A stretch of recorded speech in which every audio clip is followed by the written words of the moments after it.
jërëjëf Abdoulaye Diop jërëjëf auditeurs yi nga xam ne ñu ngi déglu RFM 94.0 ah la rajo de toute l'actualité noonu la ñu ko waxee waaye ñu ngi seetaan internet yi ci suñu page Facebook RFM l'officiel yéen a ngi waat seen journal des faits divers xalaas ànd ceeg Mamadou Ndoye Bane ak l'homme passe partout Bane maa ngi lay ziar. maa ngi lay bëggee sama waa ji maa ngi lay ziar bu baax di la ñaanal jàmm di ziar passe partout di ziar Ndiaye jot naa ko dem mu may jaay affaire.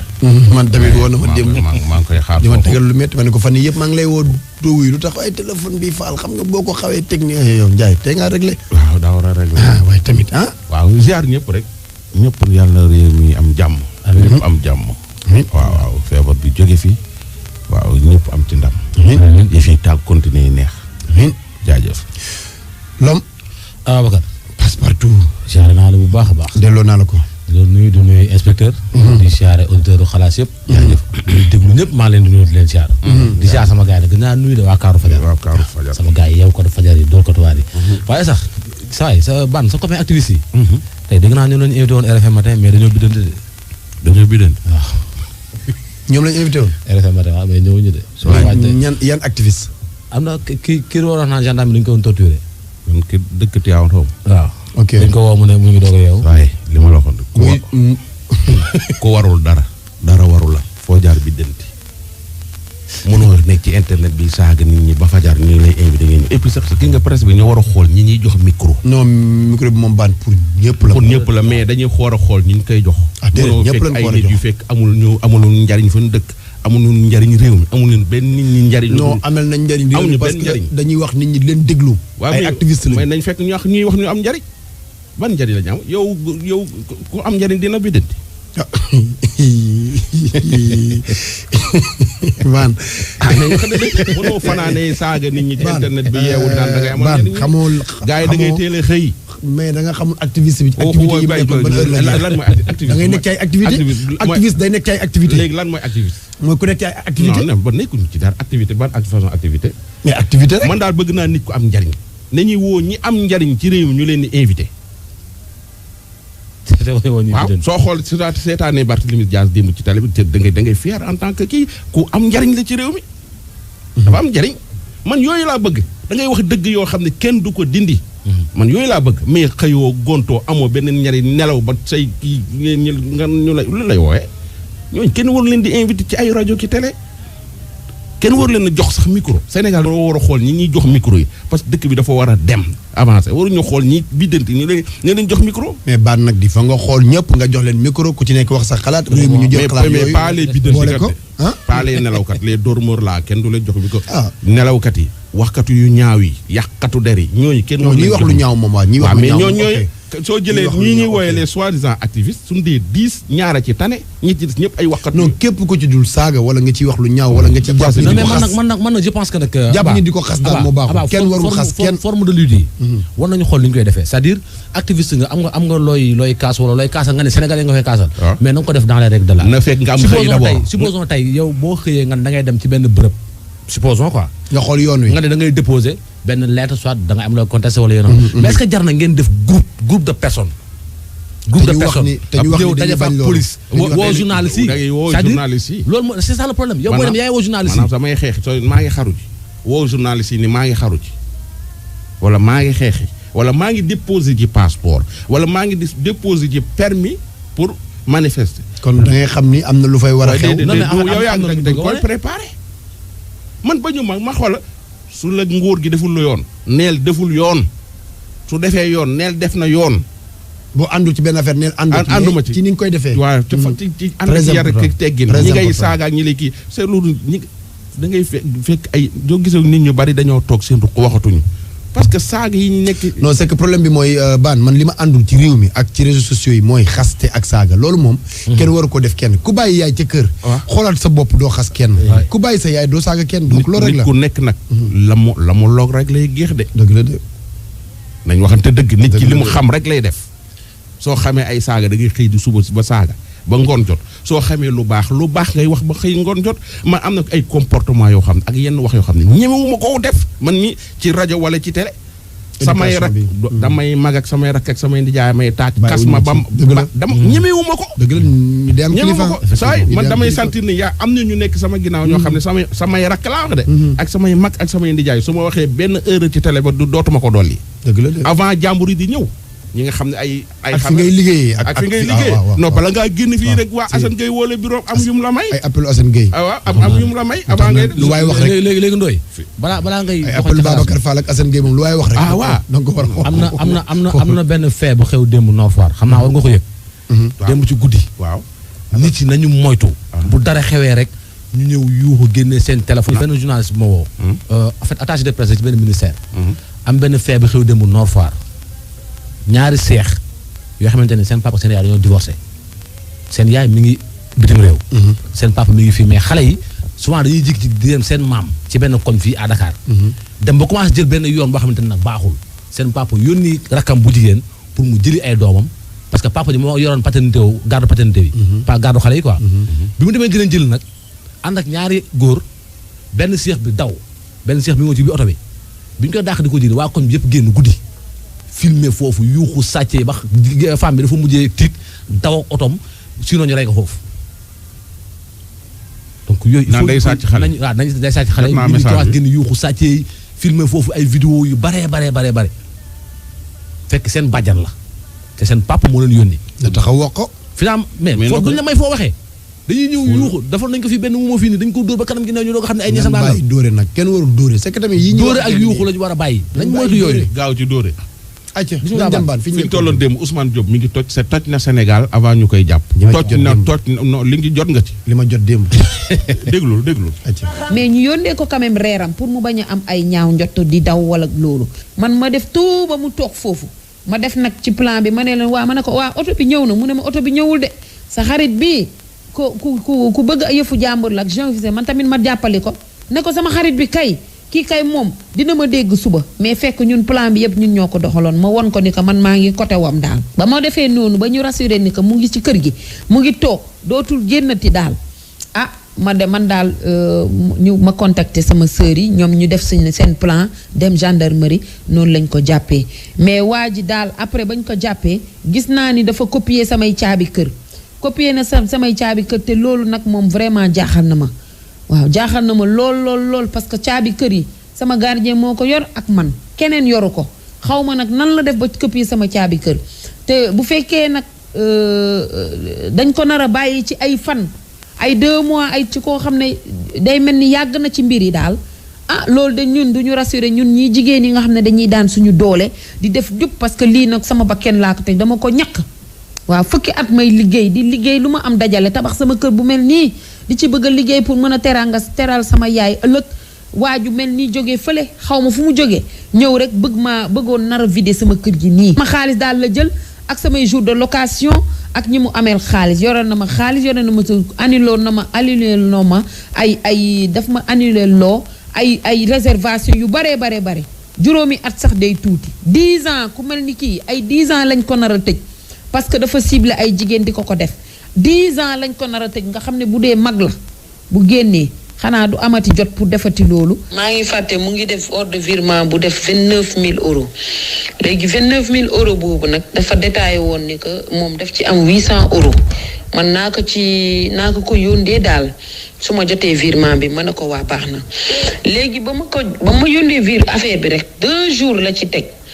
mu ne ma man de petite sœur ma ne ko waaw mu ne ma man de dama bëggoon ci virement bi boo mu ci mu ne yóndee même 200000 wala 300000 rek dina baax ma ne ko virement bi duggagul mu ne ma dimbali ma rek fu mu ne nii sama yaay ak may wote sama carte doxul comme sama carte doxul nii fu mu ne nii moom sama yaay il faut que ma xaw ma lan moom dafa xam ni comme dama bëgg sama yaay ma yërëm ma ne ko waa amul problème virement bi bu duggee ma jéem ko récupérer xaalis bi foofu yaa amul problème ma yóndee ko 200000 ba ma ko yóndee 200000 nag mu toogaat encore le lendemain mu ne ma affaire yi de sama yaay mu ngi noonu ba léegi daal affaire yi kiiwul daal fu mu ne nii il faut que ma yóndee waat ko ba pare xaalis bi diggante bi comme da nga bëggoon conteneur jox naa waa ji 100000 donc 100000 yi fu mu ne nii man daal desetuma dara 10000 kese laa fi kii ba yóndee waat ko beneen 200000 parce que man pour man virement bi bu dogee naa ko récupérer ma ne garaawul jaru ko dinaa ko récupérer ma yóndee ko 200,000 200,000 yooyu nag muy 400,000 yoo xam ne man maa ko yóndee ci am naa preuve am naa transfert modalité de transfert yëpp ni ma ko yóndee yëpp am naa ko. waaw loolu daal jot naa ko yóndee ci xaalis boo xam ne man maa ko yóndee moom moo ma ko laajte en attendant ñi jot virement boo xam ne musul dugg donc fu mu ne nii waa ji daf mën a rembourser sama 400,000 sama jour de location yu mu def sama kër taal samay clim heure bu ko neex ñi ko toggal plus 40,000 yoo xam ne dañ ko joxoon dañ ko avancé woon parce que moom nee na moom yoruloon daal carte bi day bañ mu ngi ñuy déranger mais bon virement bu duggee rek lépp dina sotti dinañu rembourser yëpp jusqu'au dernier centime ma jox ko.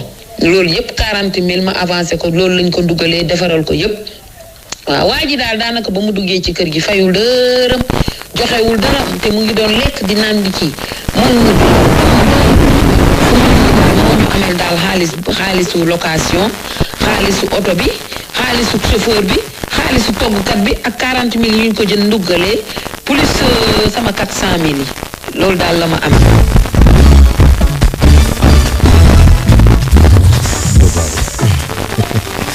loolu wax dëgg man am naa daal waaye Diop tamit. Diop kay Diop ñu ngi koy jot. Diop Ousmane.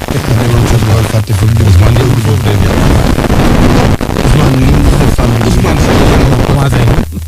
commencé gu déglu.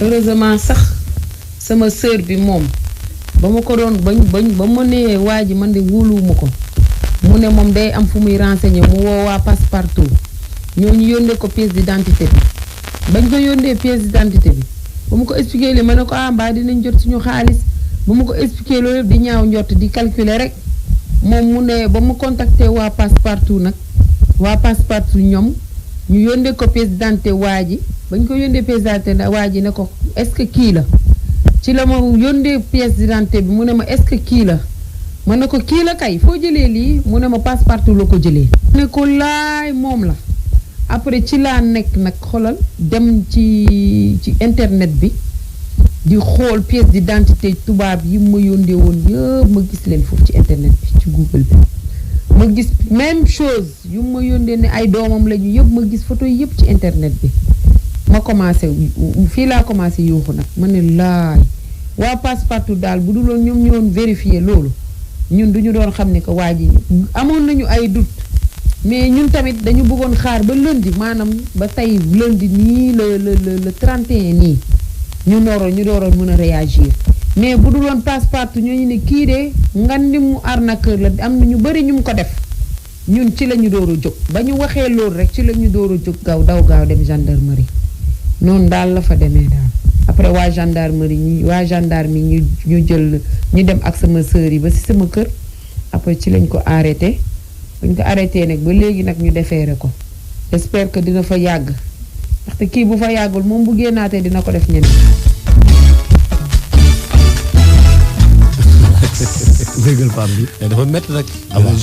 j'espère que dina fa yàgg. non waa Passepartout bi moo may rey. woo waa Passepartout. yemul foofu de. yemul foofu. Ousmane waaw. xam nga kee démb ba léegi ci moom leen ne. xaar ñu indi. balaa laa nekk ci Ousmane 1 nekk ci Ousmane 2 ci Ousmane 3 ci femme bi. waaw ci femme non fi mu ne nii kii dóor yi ko dóor nii la demee. suivant la suivante. comment c'est arrivé mooy waa ji daf ma contacter via wala benn annonce mais appartement boobu de xam nga fan yi corona bi ndi dara doxul donc fekk y a la première occasion tu sautes dessus. le gars mu contacté ma ak c'était quelqu'un mu ne ma ba xaw sama appartement c'est disponible ma ne ko waaw c'est disponible kay. waaw mu ne ma ñaata ma ne ko 850,000 par mois après mu jég saa laaj ba xam ndox bi ci la courant bi ci la bokk ma ne ko waaw léegi waaj na ma ok dinaa visiter mais bu nekkee am nga email nga jox ma sama société mu nekk France man dama fi bloqué corona bi tax ma bloqué fi dama ñëwoon mission jeex mais je suis bloqué ici donc bu amee mail nga jox ma jox sama société ñëw ils vont se charger pour du paiement ma ne ko ok man ma jox ko sama mail am benn waaj une personne j'ai reçu en tout cas un message benn mail di ma wax nañu waaye ils ont un agent ici au Sénégal qui est bloqué à cause de la pandémie donc ils veulent lui trouver un logement si ça me va moom mu ñëw xool après bu nekkee affaire neex na ko on va procéder au paiement quels sont vos modes de paiement ma ne ko d'habitude Les paiements se font avant l'entrée à l'avance, ou bien par transfert d'argent, virement, ou bien par virement. Mais vu que sa agent dafa bëgg dugg tey te virement dafay jël temps bon mu ne am transfert d'argent tamit moom a gën a mu ne ma non c'est une société transfert d'argent moom du ko mën def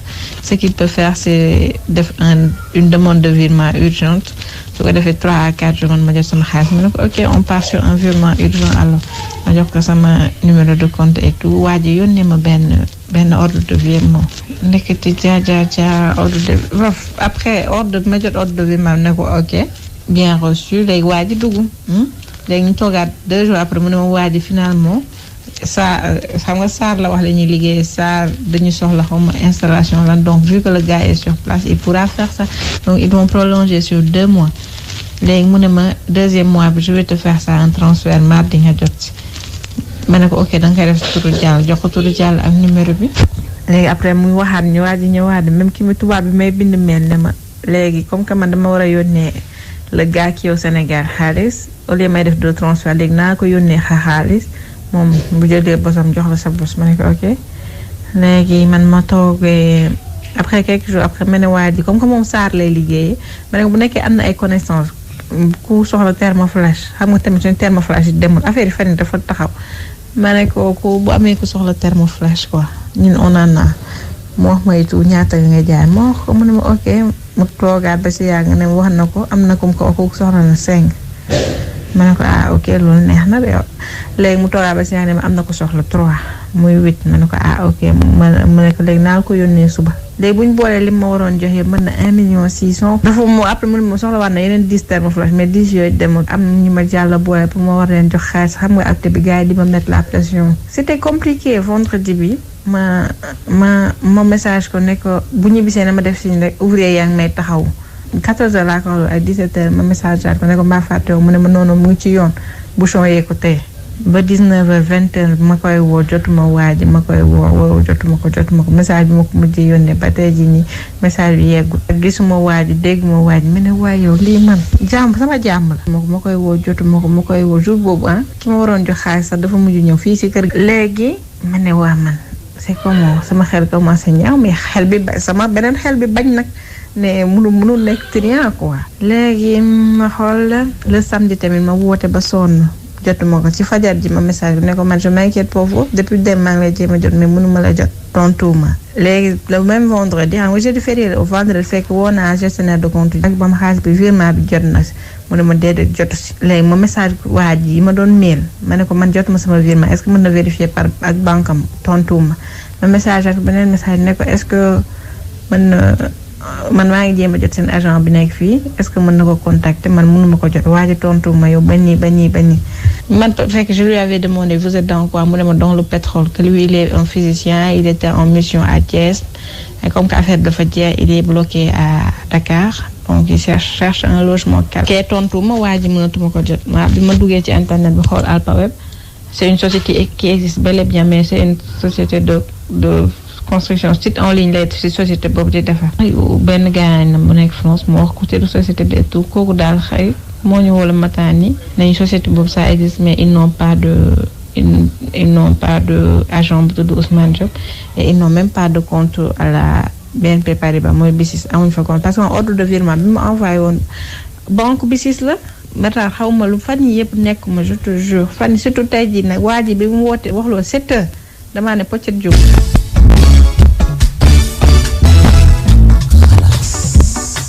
des techniques kii ñenn la. di ñenn la kenn la ci ñu mu dóor yëpp li ci ndax am na élément 2 minutes ñu yokk. il est très technique. très fort. non c'est que mu nee naa leen Sénégalais nañ bàyyi nañ di ñaaw njort. maa ngi koy gis ci biir Facebook bi am na ko bind ne waa ñun Sénégal ñun kañ la ñuy yeewu. waaw boobu baax na confiance bu baax boobu te ëpp bi ñuy jox que nit ki soog a ñëw ci yow wala dara wala ki nga gis ci internet bi. c'est que njaayum internet moo wóorul. ci internet bi laa ko xamee ci lañ xamante ci lañ contacté bul jëflanteeg moom. waaw lii daa am ñu mën numéro 5. déglul. maa ngi dëkk Maris yore fa benn résidence meublée. waa ji ñuy wax tey te thème bi ci Ousmane Diop. man def na ma lii daf ma contacté à partir de benn annonce bu ma defoon ci Expat Dakar ci la ma contacté bi ma contacté réagir ma tam moment boobu dama mën dëj après ci la ma envoyé message ne ma madame on répond pas ma ne ko je suis désolée j'ai un décès ci la compatir ndeysaan wane ni affaire bi metti na des choses comme. mais bi nga ma waxee bi nga dese moom c'était tellement affecté yàlla baax na. après ci la ma ne benn société boo ko envoyé dafa nekk en mission à Dakar pour 2 mois une société pétrolière waaw Valium pétrolier xaw ma que c'est un français moom France la nekk foofu lay vivre dafa war a ñëw mission pour 2 mois. naa ko contacter c'est urgent après ci laa ko woo téléphone ñu wax mu ne ma deme la war a ñëw la lendemain laa bàyyi sama dëj bi jëli ko mu ñëw bi mu ñëwee ci la ne ma moom Thiès la nekkoon léegi plateforme dañu war a installer benn plateforme ici à Dakar pour benn société pétrolière des choses comme ça yaraax la war de dem di liggéey moo tax mu bëgg appartement Maris man na ko amul problème léegi ma woon ko appartement bi mu ñëwee mu visité mu ne ma bu gën a luxe ma woon ko appartement yi mu xool yëpp ba choisir benn ne ma boobu moo ko gënal ma ne ko d'accord amul problème léegi mu ne man naa ko dox sama adresse mail ndax société bi ñoom ñooy fay depuis France ñoo may defal ordre de virement bi ak sama numéro compte bancaire des choses comme ça ma ne ko amul problème ma ñëw fexe ñu def la tout waa ji ñëw ñu installé ko appartement bi nekk 30 000 mu ne ma dafa bëgg ku koy toggaaleel ma ne ko amul problème dañ la toggaaleel ñu calculer lépp def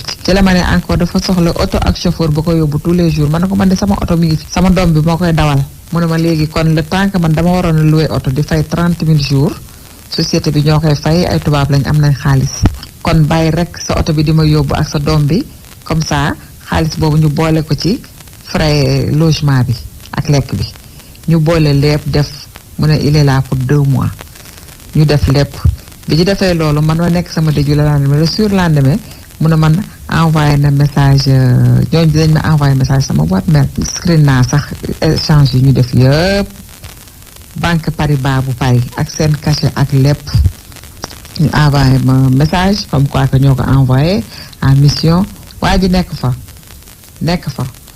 bari menke ñenke changé leen ma dara yi dafa leen ma lii dafa leen ma laa ñu nekk ci service am ma dépêché benn équipe spécialement pour ñuy raxas appartement bi di changer dara di fóot di ko defal lépp di ko toggal ndékki bi dañ ko chargé frigo bi ñu chargé ko lépp mu ne nañ ko def ci facture bi fa lay ndékkee ñu indi ko machine café defara ko mise en place. mais yow mun kii nu mu tuddati Mamadou fan la ñuy yóbbu micro-ondes bi man maa ngi bëgg a kii te man tayal naa wàcc yoruma crédit bi ma ko woo ko nga ne ko mu yéegalal ba micro-ondes bi.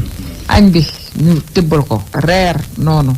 di ko toggal ay monsieur lu ne ñu koy defal waa ji daal di jongale ak man di jongale tey ëllëg suba ne ma France la nekk ay doomu métis la yore wax ay biram daal chaque jour nag ma nga def ay coursam soit mi ngi ville soit nee na day dem bureau côté yaraax bi benn pétrole kii bu nekk foofu nee na fa lay liggéeyee sama doom di ko yóbbu ak sama oto tous les jours mu ngi sama benn oto bu paan foofu mu ne nañ defar moteur bi oto bi comme ça moom mu nekk oto bi mu fi yore d'ici 2 mois comme location ma ne ko d'accord ba ñu wax ak mécanicien bi ñu war a jënd moteur bi 600 000. xaajagul jeex nag. lii xaajagul jeex. est-ce que xam nga ñi waxul. maanaam ñi woote wax ni def na leen ko. waaw te waxuñu. te bëgguñu wax ci rajo fuuf ñii di wax ni c'est ça. kii nii dañ ciy teg ba luñ ci mën a teg rek comme waaja ne woon fële France te ñu jàpp ko Italie te ñu jàpp ko Mbaye Guèye dañ ciy teg ba sonn rek mais nag waa ji triano lool waaye yomb na trop nit ñi nañ sarax nit ñi ngir yàlla mais nag baan côté boobu noonu nag gis nga entreprise yu mag yu bëri waaw comme noonu la ñuy liggéeyee waaw mais suñu mais waa ji bu lay dóor day ñëw ba ci yow gis nga xoolal c'est-à-dire moom bu lay dóor da nga koy gis nii mu toog yow ngay wax ak benn soi-disant entreprise bu nekk à l'extérieur tey par exemple groupe Futurs Médias am na ñoo xam te ne par mail lay traité ak ñoom. dama ni xoolal jamono moo avancé appartement yi ñuy joxe fii ñii su ma fa demoon man ne leen caajaay laa jóge suñu entreprise caajaay la jóge ñoo may fayal gars yi duñ ko nangu. mais l'essentiel mooy nga fayal li mu ñu tudd France affaire yooyu moo tax ñu accepté ko. en tout cas affaire xam nga. dama ne lay liggéeyee. mais ban am na femme bu wax de dama ko déglu mu ne ak corona bi fi mu toll nii. réew mi boo gisee client. mais dama ni ko. xam nga waa ji su ma nekkoon entreprise bi caajaay la ne. wala ngee xoox. wala wax benn wala du ma wax pire de benn wala ngaay mexe. wala kuur ak joor ah fa la entreprise bi nekk sama chef yi nekk kuur ak joor wala ñi nekk ñooro ñoo koy fay gars yi duñ ko nangu. leen ni France di làkk français. di envoyer affaire ay mail ay si yooyu tax ñu am confiance ci moom. gars yi dañoo xam fi ñuy jaar waa ji triant la waaye ñi mu triandé tamit. am nañ ci part quoi. am nañ ci part parce que dañu sénégalais moo gaaw wóolu nit. wóolu man sama dërëm bala ma la koo jox. wala bala ngaa fanaan sama kër. dafay day leer nañ. wala Aba. saa merde la booy non booy dem naa. non ban toog rek ñu gérer ko Aliou Adja.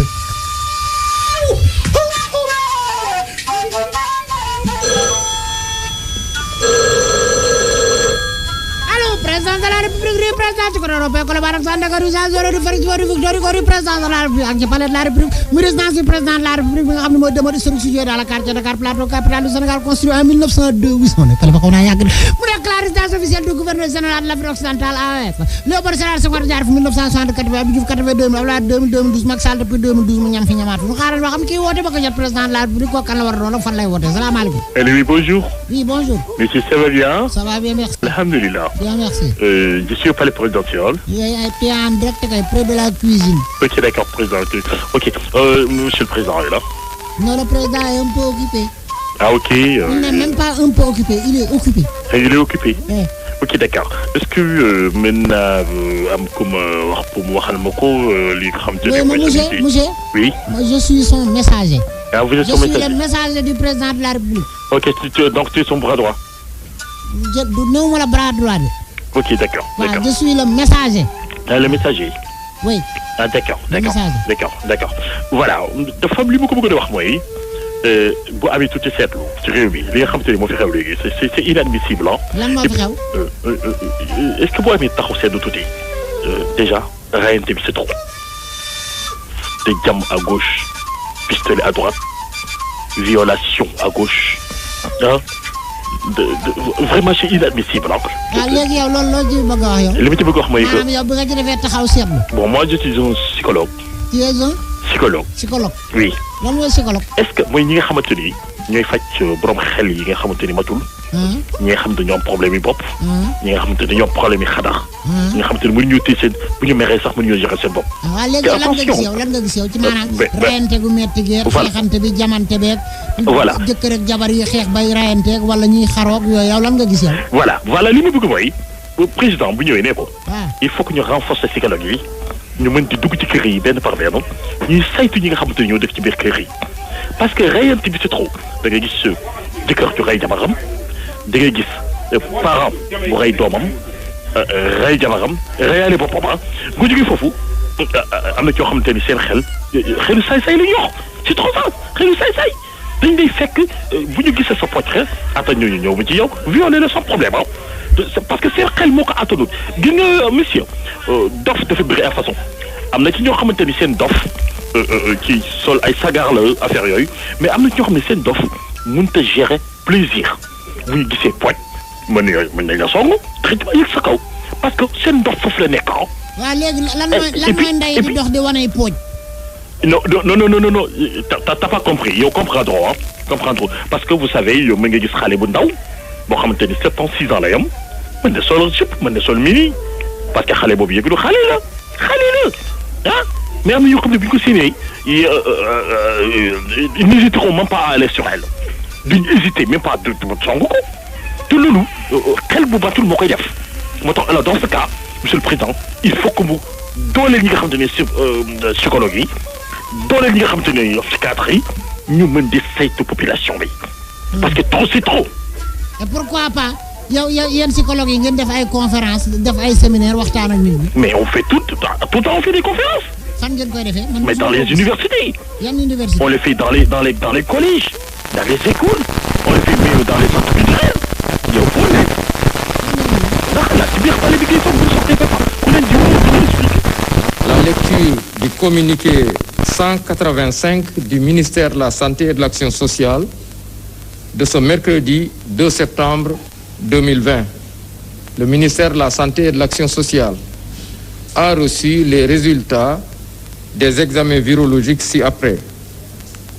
Sur 1187 tests réalisés, 88 sont revenus positifs, soit un taux de positivité de 7,41%. Les cas positifs sont répartis comme suit. 42 cas contacts suivis par nos services, un cas importé enregistré au niveau de l'aéroport international Blaise Diagne de Diass et 45 cas issus de la transmission communautaire répartis entre les communes ou quartiers que je m'en vais vous citer. La commune de Thiès, 8 cas communautaires. La commune de Saraya, 5 cas communautaires. La commune de Bignona, 4 cas communautaires. Liberté 6, 2. Rufisque, 2. Saint-Louis, 2. Yeumbeul, 2. Ziguinchor, 2. Les Almadies, 1. Cité Keur Damel, 1. Grand Dakar, 1. Hamo 2, 1. Kaolack, 1. Kédougou, 1. Liberté 1, 1. Matam, 1. Mbao, 1. Ngor, 1. Nioro, 1. Nord Foire, 1. Ouakam, 1. Pout, 1. Sacré-Cœur, 1. Tivaouane, 1. Vélingara, 1. et Yoff 1. 22 patients hospitalisés ont été contrôlés négatifs et déclarés guéris. 33 cas graves sont pris en charge dans les services de réanimation. 3 décès ont été enregistrés ce mardi 1er septembre 2020. L'état de santé des autres